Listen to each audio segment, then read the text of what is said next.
Honestly, I can't believe that in 2025 we're still falling, or there's still people pushing the propaganda that is unauthorized sneakers, or UAs. UAs is a term that became popular in 2020, 2021, where there was this big boom in sneakers and buying sneakers, and you weren't always sure whether the sneakers were real or not. And so some people began justifying the sale of fakes by using the term unauthorized authentics. They try to tell people that these shoes were made in the same factories that Nike shoes were being made, and therefore it's the same shoe. The reality is that it's not. If you were duped into thinking that, then you bought a fake sneaker, which is a story for another day, or a topic for another day. If you buy fakes and you're comfortable wearing fakes, then all power to you. But please, in the year 2025, do not fall into this propaganda that is unauthorized sneakers. They're just fake. So that clip comes from Front Page Aaron, which I actually came across that video on my Twitter feed. I thought it would be interesting to bring here to the channel,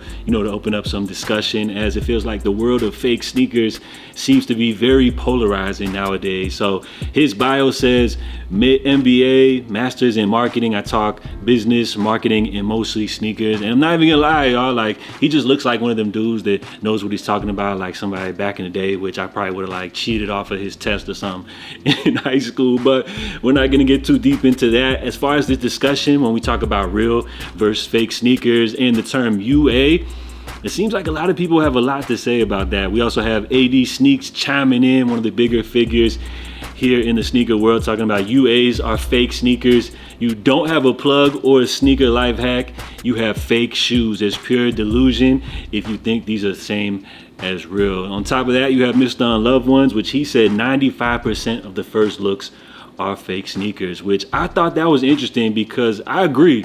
I feel like most of these fake first looks that we're seeing do come from the fake factories. It's just a question of people feeling like the fake factories are the same places where the authentic products are made. And then our most recent case where we had the Undefeated Force Friends and Family pair floating around, which they said was the pair with the Jumpman on the back. We even have an early look right here versus the Nike Air retail pair, which that has of course been debunked, as we now see the official Friends and Family pairs, a much darker shade of green based off some OG samples from 2005. So apparently all them early looks, the pairs with the Jumpman on the back that they were saying were Friends and Family, have all turned out to be fakes. So this is what we're talking about right here. One of these early look pages. These get posted by all the major sneaker blogs, which we know clearly these are fake. As I discussed in a previous video, while you do have pairs that officially dropped through Nike, we also do have some sample pairs like these Nigel 4s, which clearly never were sampled. They're not authentic. This is just one of these fake factories just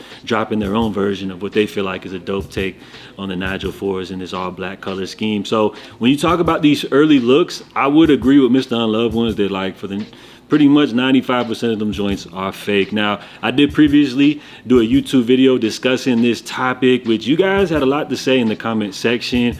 This dude right here put, people that wear reps look at the people that do crazy. People that wear reps look at people that don't crazy for spending all that money for one shoe, which I'm not mad if you guys are out here rocking fakes. I actually talked about it previously in a video when I was a kid. Back in high school, I actually bought a pair of fake Jordan 10 steals from the flea market. And at that time, nobody really knew the difference between real and fake, and nobody really cared or questioned me at all. But nowadays, with all the knowledge and information that we have, some people would feel like the fakes are just as good as the real pairs, or sometimes they would say even better. So we're not really out here judging anybody, but just trying to get down to the bottom of this topic right here. This dude put, I'm 42, bro. I don't give a damn what someone chooses to wear, especially when they look as good as they do today.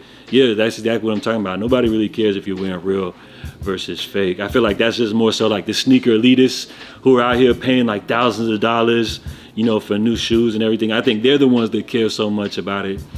This dude put, if I want to buy sneakers and Nike refused to sell them to me on sneakers, why wouldn't I buy them from a different company that is willing to sell the product I want, not paying 3 times the price? Yeah, I ain't gonna lie, dealing with these hoarders and resellers, that's facts. Nowadays with these limited drops, Nike is intentionally limiting these drops to kind of boost up the hype, but they're not the only ones doing it. We're seeing that, across other sneaker brands, even into other, business ventures as well. The hype sell shoes, and with them limiting the product like that, people ain't looking to jump through all these hoops, especially grown people which don't have all day to be online all day trying to grab these joints right here. A lot of these people are settling, you know, for the fake market. This dude put, I'm sure Ling Ling got the blueprints from Ming Ming. That's why they're so bro, y'all gotta chill on that one. Now this dude said something interesting which I actually really agree with right here. He said people don't understand how the fakes happen. Nike shops the shoes to factories. The factories keep the pattern. If the shoe hits production or not, this is how you get those. Yeah, I feel like that's probably what happens when you talk about these factories. Nike, I don't think that they actually own any specific factories, but what they do is they like rent out these factories for production.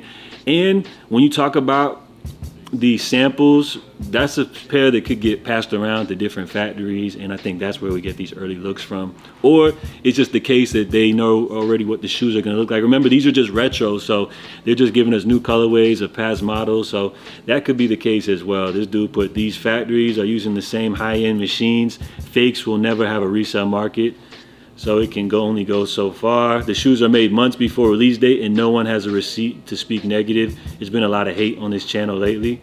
Oh really, bruh? I feel you. Somebody put, we don't care, rock what you like.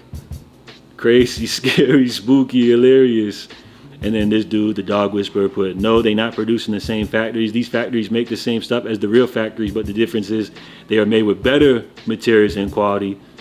It's hard to tell what pairs are fake now. All right, so he's saying that the fake factories are dropping better product than the real ones. I ain't gonna lie, my boy right here, front page Aaron, I think he is right when you talk about fake shoes. UAs equal fake shoes. They're unauthorized, they're not the real deal.